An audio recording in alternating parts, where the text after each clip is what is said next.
आदरणीय दर्शकहरू नमस्कार। स्वागत छ राष्ट्रिय खबर .com मा। आज हामी कोरोना अपडेट लिएर उपस्थित भइसकेका छौं खरो प्रश्नमा। आज हामीले सबैको न्युजहरू लेखिरहने, सबैको दुःख पीडाहरू लेखिरहने, विकास निर्माणका, राजनीतिका हरेक क्षेत्रका न्युजहरू लेखिरहने पत्रकारको विषयमा आज हामी कुराकानी गर्न गइरहेका छौं। पत्रकारका दुःख, पत्रकारका पीडा कसले बुझ्ने, पत्रकारहरू फिल्डमा खटिएको यो महामारीको समयमा कसले बुझ्ने, यसै सन्दर्भमा आज हामीले नेपाल पत्रकार महासंघका महासचिव रमेश विष्टसँग यही पेरिफेरीमा रहेर पत्रकारका दुःखका कुराहरू गर्नेछौं। स्वागत गरौँ। स्वागत छ यहाँलाई। हस्, नमस्कार हजुर, धन्यवाद। यहाँ पत्रकार महासंघ एउटा छाता संगठन नेपाल पत्रकार महासंघको महासचिव हुनुहुन्छ, पत्रकारहरूको अभिभावक पनि हुनुहुन्छ। यहाँले कसरी हेर्नु भएको छ अहिले पत्रकारको दुःख र यो कोरोनाको समयमा पत्रकारलाई परेको दुःख र कोरोनाको यो अवस्थालाई कसरी हेर्नु भएको छ? धन्यवाद मुकुन्दजी। अहिले जब नेपालमा कोभिडको संक्रमण देखियो, कोभिडको संक्रमण देखिसकेपछि विशेष गरेर दुई किसिमका चुनौतीसँग नेपालको सञ्चार क्षेत्रले तत्काल टटकारो रूपमा चाहिँ नि चुनौतीहरू सामना गर्नु पर्यो भन्ने मलाई लाग्छ। एउटा कुरा चाहिँ नि एउटा बिल्कुलै फरक एउटा चाहिँ नि महामारीको अभ्यास हामीसँग थिएन, महामारीमा रिपोर्टिङ गर्ने अभ्यास हामीसँग थिएन। अलिकति यो भूकम्प लगायतका डिजास्टरको अनुभव चाहिँ नेपाली सञ्चार क्षेत्रसँग थियो, तर यस्ता खालका महामारीको चाहिँ अनुभव थिएन। यो बिल्कुल फरक अनुभव र आफूलाई पनि जोगाउँदै सत्य तथ्य सूचना सम्प्रेषण गर्नुपर्ने, सुसूचित जनतालाई सुसूचित गर्नुपर्ने जुन अभिभार थियो, त्यो एउटा चुनौती नेपाली सञ्चार क्षेत्रका सामु आइपर्यो। अर्को भनेको चाहिँ नि जो जति श्रमजीवी पत्रकारहरू आफ्नो आफ्नो क्षेत्रमा क्रियाशील हुनुहुन्थ्यो, उहाँहरू चाहिँ नि आबद्ध सञ्चार संस्थाहरू पनि आर्थिक रूपमा धराशायी बन्ने, कतिपयले यही न्युमा धराशायी बनेको बहानामा सञ्चारकर्मीहरूलाई निकाल्ने र पेशागत सुरक्षाको एउटा भयङ्करै ठुलो चुनौती इतिहासमै नभोगेको एउटा चुनौती चाहिँ नि पत्रकारहरूले भोग्नु पर्यो। यो एकातर्फ आफ्ना कर्तव्यहरू पुरा गर्नुपर्ने, आफ्नो दैनिक समाचार सम्प्रेषण गर्नुपर्ने चुनौती, त्यसमाथि पनि कोभिड जस्तो एउटा चाहिँ नि खतरनाक एउटा चाहिँ भाइरसको संक्रमणबाट आफूलाई जोगाउँदै काम गर्नुपर्ने एउटा चुनौती भयो भने अर्कोतर्फ आफ्नै पेशागत र रोजीरोटीको चुनौतीबाट गुज्रिनु पर्ने अवस्था नेपाली प्रेसको, नेपाली सञ्चार क्षेत्रको इतिहासमा नै एकदमै दुर्लभ किसिमको चुनौती हो भन्ने लाग्छ मलाई। र त्यही सामना आजका दिनमा पनि गरिरहेको छ र भोलिका दिनहरू अझ बढी चाहिँ नि चुनौतीपूर्ण हुने एउटा त्रासका बीच नेपाली सञ्चार क्षेत्रले आफ्नो कार्य सम्पादन, आफ्नो कर्तव्य पालना गरिरहेको छ। तपाईले यो भनिरहँदाखेरि म यो कुराका बीचमा तपाईलाई के भन्न चाहन्छु भने, यो पत्रकारहरूलाई न त सरकारले अहिले वास्ता गर्यो, न त पत्रकार महासंघले नै पत्रकारको यो कोरोना महामारीको समयमा पत्रकारको दुःख र व्यथा बुझ्यो। अब पत्रकारको यो रिपोर्टिङमा खटिने, फिल्डमा खटिने पत्रकारहरूको दुःख कसले बुझ्ने भनेर अहिले सर्वत्र आलोचना भइरहेको छ नि। निश्चय पनि यो अकल्पनीय, यसको पूर्व तयारी पनि हामी कसैसँग त्यति धेरै पूर्व तयारी पनि थिएन, सरकारसँग पनि थिएन, सङ्घ संस्थाहरू र सञ्चार माध्यमहरू अथवा पत्रकार स्वयंमा पनि यो खालको महामारी हामी पनि भोग्नु पर्ला, चुनौती सामना गर्नु पर्ला भन्ने पूर्व तयारी हामीसँग थिएन। त्यो कारणले गर्दाखेरि पनि केही समस्याहरू उत्पन्न भएका छन्। यहाँले सरकारको कुरा गर्नुभयो, सरकारले उचित ढङ्गबाट सञ्चार क्षेत्रलाई पनि कोभिड महामारीको एउटा महत्त्वपूर्ण साधन, महत्त्वपूर्ण पक्ष, एउटा सहयोगी एउटा क्षेत्र हो भनेर बुझ्न नसक्दाखेरि केही समस्याहरू उत्पन्न भएको हो भन्ने मलाई लाग्छ।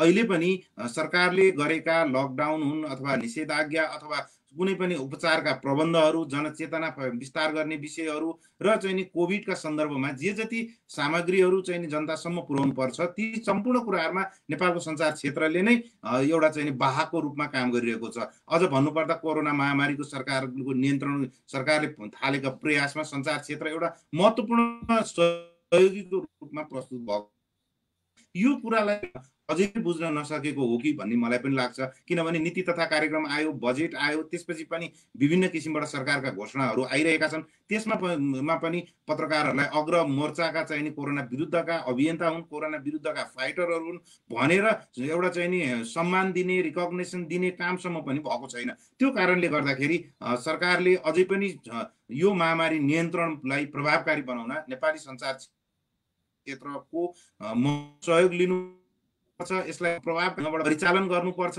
हाम्रो आग्रह छ।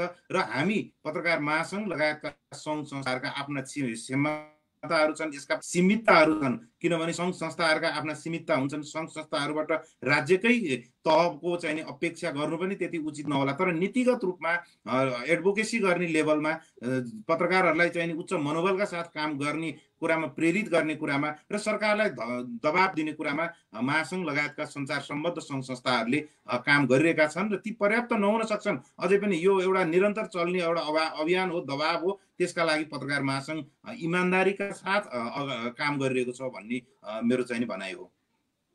महासचिवज्यू, यो तपाईँले बताइरहँदाखेरि फिल्डमा खटिने पत्रकारहरूको लागि पत्रकार महासंघले चाहिँ के गर्यो त आजसम्म? अब म यसमा अलिकति सुरुबाटै हामीले पत्रकार महासंघले गरेका प्रयासका बारेमा म अलिकति यहाँलाई म प्रकाश पारौँ। सुरुमा जब चाहिँ नि कोभिडको संक्रमण नेपालमा देखियो र पत्रकारहरू यसबाट प्रत्यक्ष प्रभावित हुन्छन् भनेको जति बेला महसुस भयो त्यति बेलादेखि नै हामीले पत्रकारको सुरक्षा, आफ्नो सुरक्षा पहिलो प्राथमिकतामा राख्नलाई हामीले अपिल गर्यौं र WHO ले निर्माण गरेको महामारीमा गर्ने अपनाउनु पर्ने सावधानीका विषयमा हामीले नेपाली सन्दर्भमा ढालेर हामीले चाहिँ WHO को गाइडलाइनलाई हामी सार्वजनिक गर्यौं। त्यसपछि विभिन्न चाहिँ नि 3 तहका सरकारहरूसित हामीले छलफल चलायौं कि संघीय सरकार, प्रदेश सरकार र स्थानीय सरकारसँग हामीले छलफल चलायौं। यो बेलामा पत्रकारहरूलाई कसरी राहत दिन सकिन्छ, कसरी चाहिँ नि सुरक्षित राख्न सकिन्छ, कसरी स्वास्थ्य सामग्री लगायतका स्वास्थ्य उपचार अथवा परीक्षणहरूमा पहुँच कसरी वृद्धि गर्न सकिन्छ भन्ने विषयमा हामीले पर्याप्त छलफल गर्यौं र विभिन्न स्थानीय तह, प्रदेश सरकार र संघीय सरकारसँगको पनि समन्वय र सहकार्यमा पत्रकारहरूलाई चाहिँ नि हामीले विभिन्न फेलोशिप दिनेदेखि लिएर पत्रकारहरूलाई PCR परीक्षण गराउने पनि 2 चरणमा पत्रकार महासंघले पहलमा पत्रकारहरूको PCR परीक्षण भयो। यो PCR परीक्षण भन्ने चाहिँ यो एकचोटि गरिसकेपछि फेरि पनि आवश्यक रूपमा चाहिँ यो आवश्यक पर्दै जाने विषय हो। त्यसकारणले यसको चाहिँ एकचोटि गरेर 2 चोटि गरेर यो दायित्व पनि पूरा भएको छ भन्ने मलाई लाग्दैन। यसका आवश्यकताहरू अरू पनि छन्। त्यो बाहेक समस्यामा परेका पत्रकारहरूका बारेमा पनि पत्रकार महासंघ र पत्रकार महासंघका आफ्ना विभिन्न शाखाहरू मार्फत राहत उपलब्ध गराउनेदेखि लिएर जे जति आफ्नो चाहिँ नि क्षमताले भ्याउँथ्यो पत्रकार महासंघले त्यो गरेको छ। त्यो सँगसँगै सञ्चार क्षेत्रलाई सेवा उद्योग मानेर यसलाई चाहिँ नि राहत उपलब्ध गराइयोस् भन्ने नीतिगत सम्बोधनका लागि पनि पत्रकार महासंघ अहिले पनि सङ्घर्षशील छ। सरकारले यसलाई सेवा उद्योगको मान्यता त दिएको छ तर सेवा सुविधाहरू प्राप्त हुन सकेका छैनन्। त्यसको लागि पनि हामी प्रयासरत छौँ। नीतिगत रूपमा राज्यले स्वास्थ्य कर्मी, सुरक्षा निकायहरूलाई जसरी सम्बोधन गरेको छ त्यस्तै गरी सञ्चार क्षेत्रलाई पनि अग्रभागका चाहिँ नि एउटा जोखिममा मोलेर जोखिममा रहेरै यो महामारीमा चाहिँ नि राष्ट्रलाई सघाउने र जनतालाई सूचना दिने महत्त्वपूर्ण क्षेत्र होस् भनेर चाहिँ नि सरकारले सम्बोधन गरोस् भन्ने कुराको नीतिगत लबिङमा अहिले पनि पत्रकार महासंघ छ।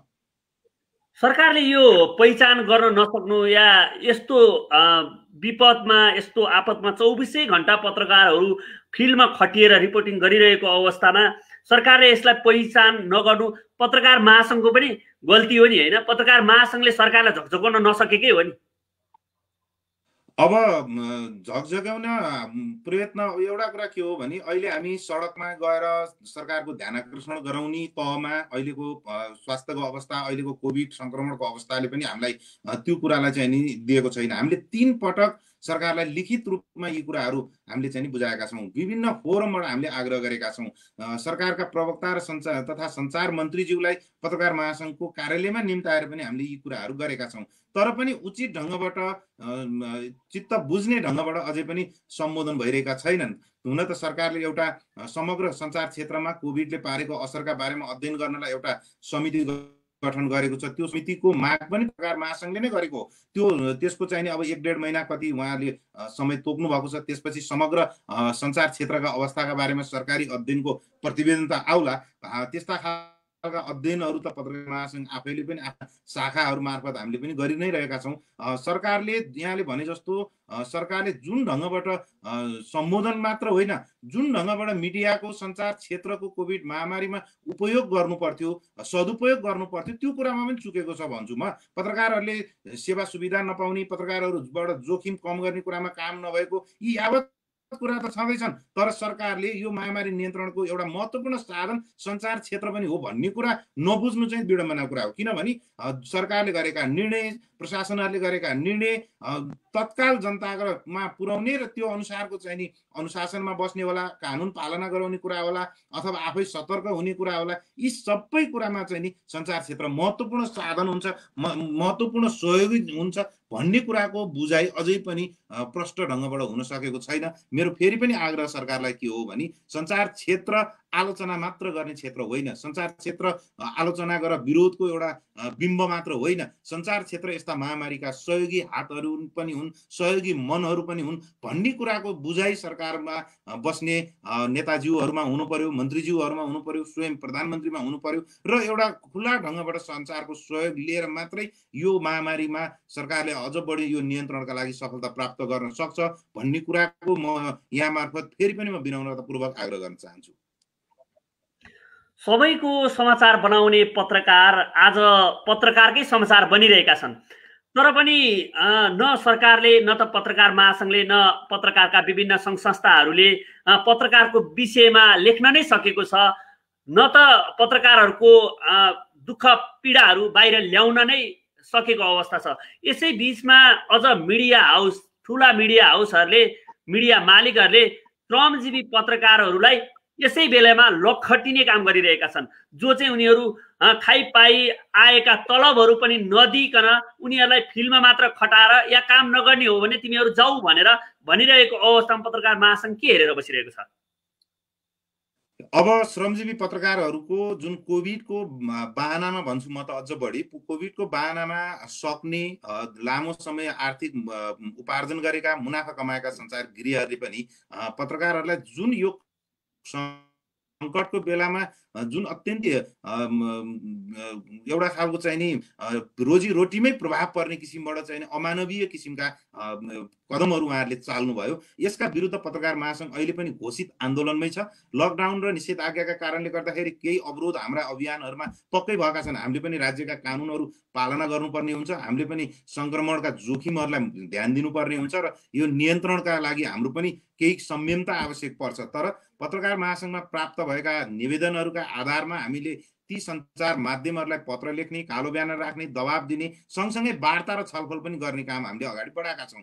त्यस कारणले गर्दाखेरि कतिपय ठाउँहरूमा समस्या समाधान गरेर पत्रकारहरूलाई पुनर्स्थापित गरिएको छ, कति ठाउँमा कानुन अनुसारका सेवा सुविधा उपलब्ध गराउनलाई बाध्य गराइएको छ, कति ठाउँमा चाहिँ नि अझै पनि सङ्घर्ष जारी छ। तर यहाँलाई म अर्को एउटा कुरा चाहिँ भनौँ, हामी एउटा भेग रूपमा, अमूर्त रूपमा पत्रकारहरूका समस्याहरूका चर्चा गर्छौँ, त्यो पत्रकार महासंघका हामी पदाधिकारीले पनि चर्चा गर्छौँ, तर पत्रकारहरूले पनि आफूलाई परेको समस्याहरूलाई खुलस्त अगाडि ल्याउनलाई चाहिँ हिचकिचाउने कारणले गर्दाखेरि पनि जुन तहमा यो समस्याहरू बल्झियो त्यो तहसम्म पुग्न नसक्नुका कारण चाहिँ पत्रकारहरूले आफ्ना समस्याहरूलाई खुलस्तसँग राख्नलाई हिचकिचाउने पनि एउटा प्रवृत्ति पनि एउटा छ। त्यो कारणले पत्रकार महासंघले आग्रह गरेको छ, म यहाँ मार्फत फेरि पनि आग्रह गर्छु, आफूलाई परेका समस्या, मिडिया हाउसबाट यहाँले भोग्नुभएका अनेक किसिमका झन्झट र शोषणहरूका बारेमा पत्रकार महासंघलाई अफ द रेकर्डमा पनि मात्रै भए पनि यहाँहरूले बताउनु भयो भने हामी ती ठाउँमा दबाब दिनेछौँ, ती ठाउँमा सङ्घर्ष गर्नेछौँ र पत्रकारहरूको पेसागत हक हितका लागि पत्रकार महासंघले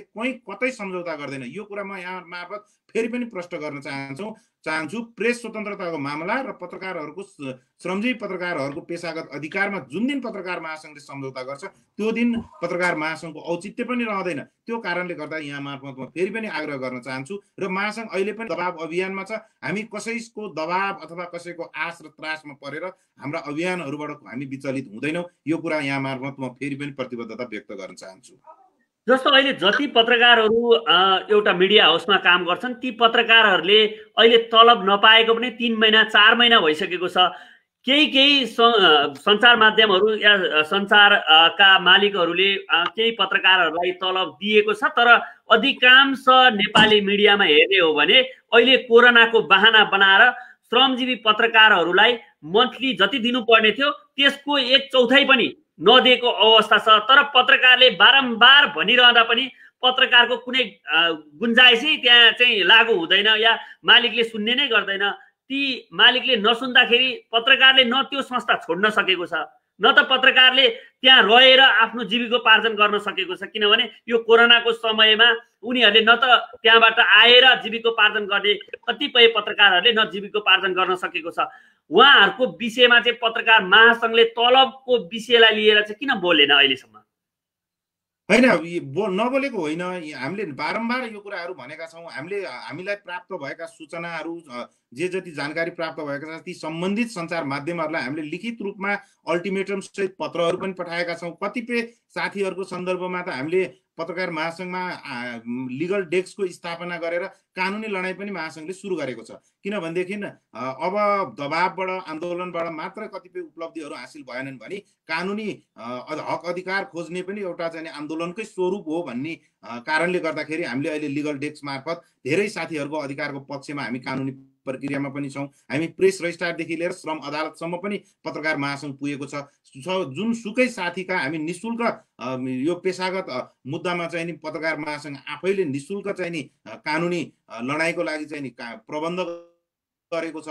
हामी आन्दोलन र दबाब दिनका लागि कालो ब्यानर राख्नेदेखि लिएर धरना गर्न पनि हामी तयार छौँ। तर एउटा कुरा चाहिँ के हो भने अहिले कोभिडको सङ्क्रमणका कारणले भने जस्तो ढङ्गबाट सबैको चित्त बुझ्ने ढङ्गबाट स्वयं मेरो पनि कतिपय कुरामा चित्त बुझिरहेको छैन। जुन ढङ्गबाट अहिले हामी लड्न सकिरहेका छौँ त्योबाट म आफै पनि सन्तुष्ट छैन। तर के भने अहिले कोरोनाका कारणले गर्दा केही हाम्रा चाहिँ नि सीमितताहरू, केही हामीलाई खुम्च्याएको अवश्य छ। त्यो कारणले गर्दाखेरि कहीँ कतै कमजोरी भयो कि कहीँ कतै उदासीनता भयो कि देखिनु लिन, तर चाहन्छु भने महासङ्घले यो कुरामा सम्झौता गर्दैन। यो कुरामा, यो पेशागत अधिकारको लडाइँमा हामी कहीँ पनि चुक्दैनौँ, हामी कहीँ पनि कम्प्रोमाइज गर्दैनौँ। त्यो कारणले गर्दाखेरि परिस्थिति अनुसार हामी चल्ने पर्ने अहिले बाध्यात्मक परिस्थिति कारणले मात्रै त्यस्तो देखिन गएको। महासङ्घले कुनै पनि पत्रकारहरूको श्रमको मामिलामा श्रमको अधिकारका लागि सम्झौता गर्दैन। हामी अन्तिम अवस्थासम्म सङ्घर्ष गर्छौँ, कानुनी लडाइँ पनि लड्छौँ र हामी सडक सङ्घर्ष सबै कुराको लागि महासङ्घ तयार भएर बसेको छ। महासचिवज्यू, यहाँले भनिरहँदाखेरि अहिले फिल्डमा खटिने पत्रकारहरू जति हुनुहुन्छ उहाँहरूको के पिसिआरको लागि न पत्रकार महासङ्घले त्यसलाई चाहिँ ध्यान दिन सक्यो, न सरकारले नै पिसिआर गर्नुपर्छ ती पत्रकारहरूको जो चाहिँ फिल्डमा खटिएका छन् भनेर भनेको छ। अब पत्रकार महासङ्घले पनि यसको लागि पहल नगर्ने, किनभने पहल गरेको गर्न खोज्दा पनि सरकारले यो पत्रकार महासङ्घको कुरा सुनवाई गरिरहेको अवस्था छैन। किनभने यो तत्काल गर्नुपर्ने पिसिआर छ फिल्डमा खटिने पत्रकारहरूको, आजसम्म पिसिआर किन हुन सकेन?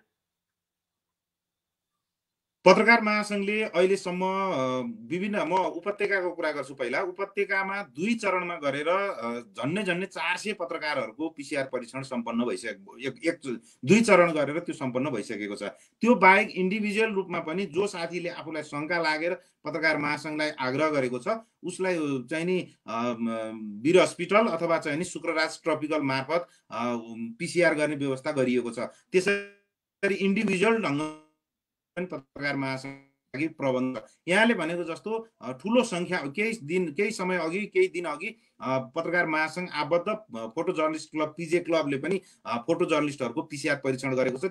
त्यसको रिपोर्ट आउन बाँकी छ। र जहाँसम्म यहाँको कुरा छ, अर्को चरणको चाहिँ नि तत्काल पिसिआरको आवश्यकता चाहिँ नि पत्रकार महासङ्घले महसुस गरेको छ। हामी आग्रह गरिरहेका छौँ र मलाई लाग्छ हामी एउटा छिट्टै नै एउटा क्याम्पकै रूपमा फेरि पनि पत्रकारहरूको पिसिआर परीक्षण गर्ने, उहाँहरूलाई चाहिँ थप सुरक्षित बनाउने कुरामा फेरि नयाँ ढङ्गबाट पत्रकार महासङ्घले फेरि पनि काम सुरु गरिसकेको छ। त्यसको परिणाम देखिन्छ गर्न। अब फेरि यो अहिले पछिल्लो चरणमा फेरि एउटा ठुलै चाहिँ नि सङ्ख्यामा पत्रकारहरूलाई स्वास्थ्य परीक्षण, पिसिआर परीक्षणको आवश्यकता छ। त्यो कुराको चाहिँ नि प्रबन्ध पत्रकार महासङ्घले गर्छ। जति पत्रकारहरूलाई पिसिआर गरिएको थियो हिजोको दिनमा पत्रकार महासङ्घको पहलमा, तर कतिपय पत्रकारहरू हुनुपर्ने पत्रकारको भएको थिएन, त्यतिखेर पावर हुने पत्रकारहरूको लागि अगाडि सारियो पिसिआर गर्ने भनेर विभिन्न सङ्घ संस्थाका लेटर हेडमा आएका नामहरूको आधारमा पिसिआर गरियो।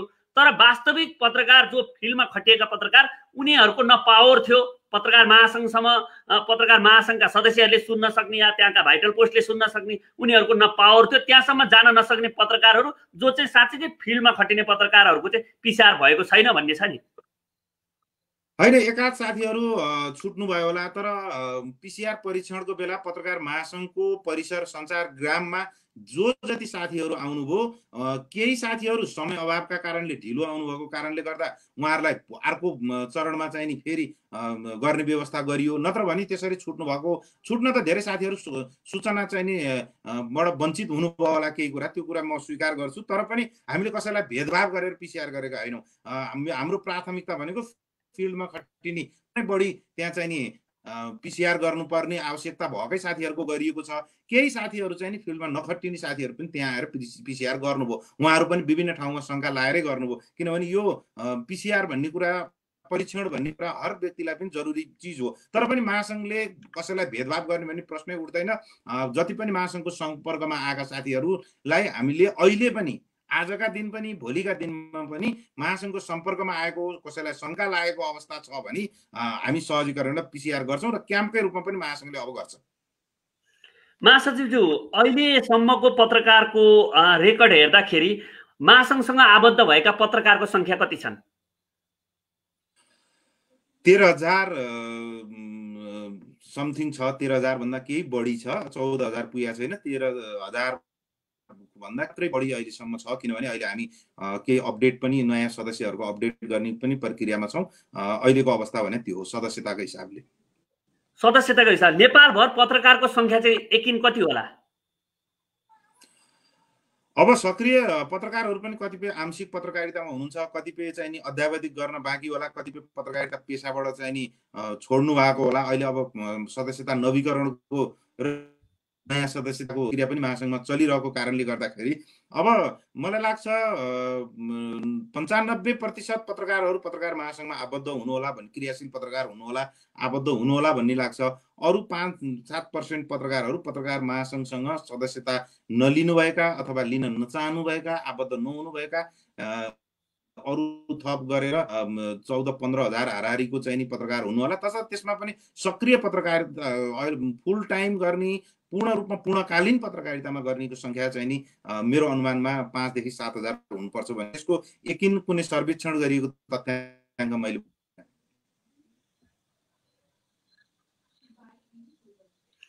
यहाँले बोलिरहँदाखेरि महासचिवज्यू पछिल्लो समय मिडियामा पनि न्युजहरू आयो, गैर पत्रकारहरूको सङ्ख्या यहाँ हाबी भयो। यो बेलामा यो कोरोना महामारीको समयमा हरेक गाडीमा प्रेस लेखेर त्यस पछाडि ज्याकेट, प्रेसको ज्याकेट भिडेर हिँड्ने सङ्ख्या धेरै ठुलो मात्रामा देखियो भनेर अहिले सर्वत्र आलोचना भइरहेको छ। यो विषयमा के भन्नुहुन्छ यहाँ? होइन, यो विषय चाहिँ नि महासङ्घको पनि यस विषयमा ध्यान आकर्षण भएको हो। पहिला पनि योभन्दा अगाडिको लकडाउनमा पनि हामीले यो कुराहरूलाई उठायौँ। हामीले आग्रह गरेका छौँ पत्रकारिता पेसाभन्दा बाहिरका व्यक्तिले प्रेसको दुरुपयोग गर्दाखेरि धेरै किसिमका समस्याहरू उत्पन्न हुन सक्छन्। गैर कानुनी किसिमका कामहरू हुन सक्छन्, कतिपय कानुन उल्लङ्घनका कुराहरू चाहिँ जोडिन सक्छन्। अघिल्लो लकडाउनमा पनि हात हतियार सहितका व्यक्तिहरू समेत प्रेसको गाडीबाट पक्राउ परेका हामीसँग तीता यथार्थहरू छन्। त्यो कारणले गर्दा पत्रकार महासङ्घले ट्राफिक प्रहरी, स्थानीय प्रशासनलाई कार्डको परिचय पत्रको चाहिँ पहिचान गर्नका लागि हामीले आग्रह गरेका छौँ र गाडीमा पनि पत्रकार बाहेकका परिचय, अन्य परिचय बोकेका गाडीहरू चाहिँ व्यक्तिहरू चाहिँ नि पत्रकारको गाडीमा नबस्नको लागि, नबसाउनका लागि हामीले आग्रह गरेका छौँ। अहिले यो एउटा चाहिँ के हो भने पत्रकार महासङ्घ सहितको र ट्राफिकको संयुक्त अनुगमन टोली यति बेला आवश्यक छ। मैले त्यो महसुस गर्दाखेरि चाहिँ नि, किनभने त्यो संयुक्त रूपमा केही अनुगमन भयो र केही त्यसरी चाहिँ नि हामीले गलत व्यक्तिहरूलाई चाहिँ निरुत्साहित गऱ्यौँ भने धेरै व्यक्तिहरू चाहिँ यसरी दुरुपयोग गर्नबाट निरुत्साहित हुन्छन्। तर अहिले ट्राफिक प्रहरीमा पनि कोभिड सङ्क्रमण एकदमै बढी छ। त्यो कारणले गर्दाखेरि अहिले यी कुराहरू त्यति सम्भव भइरहेका छैनन्। तर अलिकति सम्भव हुने बित्तिकै हामी आग्रह गरेर ट्राफिक प्रहरीहरूसँग, प्रहरी कार्यालयसँग समन्वय गरेर केही ठाउँमा हामीले अनुगमन गर्न सक्यौँ भने यो कुरालाई निरुत्साहित गर्न सकिन्छ। र यो कुरामा फेरि यो गलत प्रवृत्तिलाई रोक्नका लागि चाहिँ पत्रकार महासङ्घको मात्रै पहल प्रयासले सम्भव हुँदैन। किनभने मिडिया हाउसहरूले आफूले जारी गरेका परिचय पत्रहरू कहाँ कहाँ जारी गरिएका छन्, कस्ता व्यक्तिलाई जारी गरिएका छन्, आफ्ना नाता गोता र पत्रकारिताभन्दा बाहिरका व्यक्तिहरूमा कति गएका छन्, ती कुराहरूलाई पनि हामीले मध्यनजर गर्नुपर्ने हुन्छ। त्यो अपिल, त्यो आग्रह महासङ्घले औपचारिक रूपमै पनि गरिसकेको छ। त्यो कारणले गर्दा यो खालको प्रेसलाई दुरुपयोग हुन नदिने, प्रेसलाई दुरुपयोग हुन नदिनु भनेको चाहिँ पत्रकारिता पेसाप्रतिको सम्मान, यसको चाहिँ नि मूल्य मान्यताको पनि सम्मान गर्नु हो। अनधिकृत व्यक्तिले यस्ता खालका चाहिँ जनतालाई सूचना दिएको सुविधाको दुरुपयोग गर्नु हुँदैन भन्ने कुरामा प्रत्येक पत्रकारहरू हामी सचेत हुनुपर्छ र हामीले नै यसको चाहिँ नि एउटा अनुगमन, प्रभावकारी अनुगमन हामी प्रत्येक सचेत भएर गऱ्यौँ भने मलाई लाग्छ यो तुरुन्तै धेरै निरुत्साहित गर्न सकिने विषय हो र यसका लागि आम पत्रकारहरूको पनि सहयोग जरुरी हुन्छ, आम सञ्चार माध्यमहरूको पनि जरुरी हुन्छ। किनभने अहिले सञ्चार माध्यमको सङ्ख्या धेरै छ। पत्रकार महासङ्घले जारी गरेका प्रेस पासहरूको हकमा पत्रकार महासङ्घ मूल रूपमा जिम्मेवार हुन्छ। सञ्चार गृहहरूले जारी गरेका प्रेस पासहरू भोलि कहीँ कतै दुरुपयोग भयो भने ती सम्बन्धित सञ्चार गृहहरू नै जिम्मेवार हुने ढङ्गबाट हामीले दबाब बढाउनुपर्छ र सञ्चार गृहहरूलाई पनि यो विषयमा चाहिँ थप जिम्मेवार हुन आग्रह गर्न चाहन्छु। किनभने भोलि कुनै पनि प्रेसको नाममा दुरुपयोग भएर कुनै खालका अप्रिय किसिमका चाहिँ नि विषय वस्तुहरू चाहिँ नि घटनाहरू घटिदिए भनेदेखि त्यसले समग्र सञ्चार क्षेत्रको क्रेडिबिलिटीलाई असर गर्छ, हाम्रो मान इज्जत र प्रतिष्ठा र हामीले जनतालाई सूचना दिनका लागि पाएको अधिकारको दुरुपयोगबाट चाहिँ हामी पनि लज्जित हुनुपर्ने अवस्था आउँछ। यसका लागि महासङ्घ गम्भीर छ। महासङ्घले आफ्नो यो विषयमा कसरी गर्न सकिन्छ भन्ने किसिमको कार्ययोजना र सोचाइ पनि विकास गर्दैछ। तर यसका लागि चाहिँ सञ्चार प्रतिष्ठान र प्रत्येक पत्रकारहरू पनि थप जिम्मेवार र गम्भीर हुनलाई म आग्रह गर्न चाहन्छु। महासचिवज्यू, दुरुपयोग, पत्रकारको दुरुपयोग हुनुको कारण पनि धेरै छन्। किनभने सरकारले कस्ता पास बोक्ने व्यक्तिलाई निर्वाध रूपमा बाटोमा हिँड्न दिने, सवारी साधन लिएर हिँड्न दिने भनेर खुलस्त एउटा चाहिँ बाटो नहुँदाखेरि यहाँ चाहिँ हरेक सञ्चार गृहका पास बोकेर पनि ऊ प्रेस लेखेर हिँडिरहेका छन्। कतिपय सरकारी कार्ड जो चाहिँ प्रेस सञ्चार विभागबाट बनाएका कार्डहरू लिएर हिँडिरहेका छन्। कोही चाहिँ पत्रकार महासङ्घको सदस्य हुँ भनेको पत्रकार महासङ्घको सदस्यताको कार्ड देखाएर हिँडिरहेका छन्। के यो जुन देखाएर हिँड्न पनि पत्रकार हो भन्दैमा पाइन्छ कि विभागले परिचालन गरेको कार्डलाई मात्र चाहिँ आधिकारिकता दिने हो यो समयमा? अब यस्तो छ, पत्रकारहरूले हामीले एउटा के भने हामीमा इमान्दारिता भयो भने सञ्चार माध्यमले जारी गरेको परिचय पत्रलाई प्रयोग अभ्यासमा लिएर आउनु सबैभन्दा उत्तम हो भन्ने मलाई लाग्छ। किनभने सम्बन्धित सञ्चार माध्यमले आफ्ना पत्रकारलाई बाहेक अरूलाई प्रेस पास जारी गर्दैनन् भन्ने विश्वासका आधारमा। तर अहिले हामीसँग त्यो अवस्था मात्रै पनि छैन। र अर्को कुरा, पत्रकार महासङ्घले त आफ्ना सदस्यहरूलाई पत्रकार भएका कारणले सदस्यता दिने हो र पत्रकार भएकै कारणले उसले परिचय पत्र बोक्ने हो भन्ने विश्वास हामीले गर्नुपर्छ। त्यो एउटा कुरा भयो। अर्को एउटा चाहिँ नि सरकारी कार्डलाई चाहिँ नि मान्यता दिने भन्ने कुरा, सरकारी कार्डको मान्यता त हुन्छ, तर अहिले कतिपय घटनाक्रमले, कतिपय चाहिँ नि कानुनी प्रबन्धहरूले गर्दा सञ्चार मन्त्रालयको कार्ड सबै पत्रकारहरूसँग सहज ढङ्गबाट छैन, रिन्यू गर्ने अवस्था पनि सहज ढङ्गबाट बनेको छैन र पहुँच पनि सहज भएको छैन। अझ काठमाडौँ उपत्यका भन्दा बाहिर त सञ्चार मन्त्रालयले वितरण गर्ने कार्ड पाउनलाई धेरै चाहिँ नि झन्झटिलो भने काठमाडौँ नै धाउनु पर्ने अथवा प्रदेश राजधानी धाउनु पर्ने धेरै खालका समस्याहरू छन्। त्यो कारणले गर्दाखेरि पत्रकार महासङ्घले सम्बन्धित सञ्चार माध्यमका, हामीले पत्रकार महासङ्घकै कार्डका आधारमा आगमन सहज दिनुहोस् भनेर पनि हामी भनिरहेका छैनौँ। हामीले सञ्चार मन्त्रालय र सम्बन्धित सञ्चार गृहका कार्डहरूको ग्राह्यतालाई बढाउनुपर्छ भन्ने हामीले आग्रह गरेका छौँ। तर पत्रकार भएकै कारणले महासङ्घको सदस्यता प्राप्त हुने हुनाले महासङ्घको सदस्यतालाई पनि प्रेस कार्डको रूपमा मान्नुपर्छ। हामीले चाहिँ अब यहाँलाई म एउटा कुरा अनुरोध गरौँ, सञ्चार मन्त्रालयको कार्डलाई मात्रै मान्यता दिने भन्यो भने भोलिबाट धेरै पत्रकारहरू फिल्डमा जान नसक्ने अवस्था आउँछन्। त्यो पनि एउटा चाहिँ प्रेस स्वतन्त्रताका दृष्टिले त्यो पनि उचित हुँदैन। त्यो पनि महासङ्घमाथि दबाब बढ्छ। हामीसँग सूचना विभागको कार्ड छैन, हामी फिल्डमा जान पाएनौँ भन्ने हुन्छ। त्यो कारणले अहिले महासङ्घले सम्बन्धित सञ्चार प्रतिष्ठान, पत्रकार महासङ्घ र सञ्चार मन्त्रालयको कार्डलाई चाहिँ नि मान्यता दिलाउनका लागि महासङ्घले आग्रह गरेको र त्यही बमोजिम हुँदै पनि आएको छ। अहिले यो समयमा सरकारले एउटा पछिल्लो निर्णय गरेको थियो भर्खरै मात्र। यो बेला प्रेस काउन्सिलको विषयमा अलिकति विवादित भएर सरकारले एउटा निर्णय गरेको थियो। यो विषयमा तपाईँ पत्रकार महासङ्घको नाताले के भन्न चाहनुहुन्छ? त्यस विषयमा पत्रकार महासङ्घको आधिकारिक धारणा सार्वजनिक भइसकेको छ। पत्रकार महासङ्घको धारणा यति हो कि प्रेस काउन्सिल भनेको एउटा स्वतन्त्र र स्वायत्त निकाय हुनुपर्छ। अहिले अभ्यास भइरहेको प्रेस काउन्सिलको स्वायत्तता अझ कम भइरहेको छ। यसलाई अझ पूर्ण रूपमा स्वायत्त बनाउनुपर्छ र यसले चाहिँ अर्ध न्यायिक निकायका रूपमा चाहिँ न्याय दिने निकायका रूपमा पनि यसले काम गर्नुपर्छ भन्ने मान्यता समग्र सञ्चार क्षेत्रकै हो। पत्रकार महासङ्घको धारणा पनि त्यही हो, किनभनेदेखि सरकार नियन्त्रित काउन्सिलहरूले चाहिँ नि सही जजमेन्ट गर्दैनन्, एकपक्षीय हुन्छ, सरकार पक्षीय हुन्छ भन्ने आधार यसको स्वायत्तताको प्रश्न उठाइएको हो। तर ऐनका विपरीत निर्णयहरू आएको कारणले गर्दाखेरि हामीले प्रेस काउन्सिल ऐनका प्रावधानहरूलाई स्मरण गर्न सरकारलाई आग्रह गरेका छौँ। यसबारेमा म यति भन्छु, कतिपय विषयहरू अदालतमा विचाराधीन भएको कारणले गर्दा प्रेस काउन्सिल ऐनलाई चाहिँ नि स्मरण गराउने बाहेक पत्रकार महासङ्घको यसमा अहिले थप टिप्पणी छैन। यो अदालती विषय भएको कारणले गर्दाखेरि यति मात्र भने मैले अहिले। महासचिवज्यू, हामी अन्तमा आइसकेका छौँ। अन्तमा यो कोरोनाको समयमा पत्रकारहरूलाई हुनुपर्ने र सेवा पाउनुपर्ने, राज्यबाट सेवा पाउनुपर्ने यो समयमा सेवा पाउनुपर्ने विषयहरूलाई न सरकारले ध्यान दिन सक्यो, न पत्रकार महासङ्घले पहल गर्दा गर्दै पनि सरकारलाई ध्यानाकर्षण गराउन सक्यो। यो विषयमा पीडित पत्रकारहरूको तर्फबाट अन्तमा के भन्न चाहनुहुन्छ? अब मेरो सरकारलाई नै फेरि पनि आग्रह छ, पत्रकारहरूले यो महामारीमा आफ्नो जीवन, आफ्नो व्यक्तिगत जीवन र सँगसँगै उनका परिवार र आफ्नो पेसागत अधिकारलाई समेत जोखिममा पारेर महत्त्वपूर्ण काम गरिरहेका छन्। यो असाधारण काम हो, यो साधारण काम होइन। यो असाधारण, राष्ट्रप्रति उहाँले असाधारण योगदान गर्नुभएको छ। यो असाधारण योगदानको उचित मूल्याङ्कन सरकारबाट हुनुपर्छ। पत्रकार महासङ्घले पत्रकारहरूका हरेक किसिमका समस्याहरूलाई समाधान गर्नका लागि, सम्बोधन गराउनका लागि इमान्दार पहल र प्रयास गर्छ। म यो प्रतिबद्धता यहाँ मार्फत सबै साथीहरूमा व्यक्त गर्न चाहन्छु। यहाँले आफ्नो महत्त्वपूर्ण समय दिनुभयो। पत्रकारका कुराहरू पत्रकारले नै गर्दाखेरि पत्रकारको भोलिका दिनमा पीडित पत्रकारले केही न्याय पाउँछ कि भन्ने एउटा आशा लाग्दो भयो। यहाँको समयको लागि म मुरी धन्यवाद दिन चाहन्छु। यहाँले पनि मेरा भनाइहरू सबै सामु राख्ने जुन अवसर दिनुभयो, मुकुन्दजीलाई म धेरै धेरै धन्यवाद दिन्छु, मेरो व्यक्तिगत तर्फबाट र पत्रकार महासङ्घको तर्फबाट। धन्यवाद। आदरणीय दर्शकहरू, उहाँ हुनुहुन्थ्यो नेपाल पत्रकार महासङ्घका महासचिव रमेश विष्ट।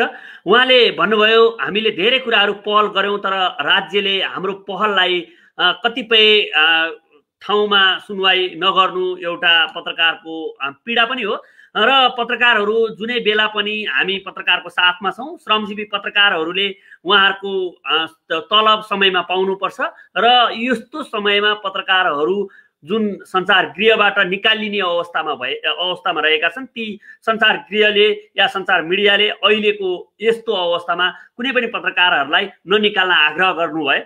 यसै विषयमा आज हामीले पत्रकारका पीडाहरूको विषयमा कुराकानी गरेका थियौँ। अर्को दिन नयाँ विषयवस्तुका साथ हामी उपस्थित हुनेछौँ। तबसम्मको लागि बिदा चाहन्छौँ। हवस् त, नमस्ते।